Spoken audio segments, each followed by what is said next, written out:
The globalization that was put in place through the 80s, when the Uruguay round was being negotiated of the General Agreement of Trade and Tariffs, and then this was finalized as the World Trade Organization in 1995.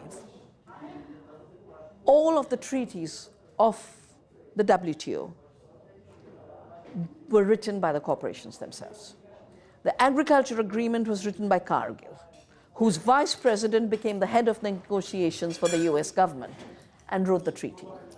And what does Cargill do? It collects huge amounts of subsidies, then dumps on other markets, because I know this for soya bean, 98, as a result of using the so-called free trade and globalization, they forced India to remove its quantitative restrictions. They took a case to WTO. They started to dump soya, wiping out our edible oil, our mustard, our sesame, our coconut. Coconut prices dropped from 10 rupees to 1 rupee for the farmer. Farmers started to cut down their coconut trees. The subsidy was $190 a ton. The international price was $150.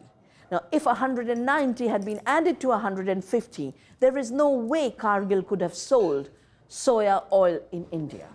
But $400 billion of subsidy is what they collect in rich countries to destroy our agriculture and farming. But it is in the writing of the WTO agreements. These companies decided we need to own all of the planet. 5 companies decided we must have water as our property. 5 companies decided we must own seed as our property. In fact, at the Rio Plus 20 summit, there was an attempt to call something the green economy, which was an intention by the corporations to own the entire planet, the last blade of grass, the metabolism in life forms, the absorption capacity of the forest, of carbon dioxide, and its ability to give us oxygen. They don't want to just own the resources of nature, they now want to own the processes of life and nature.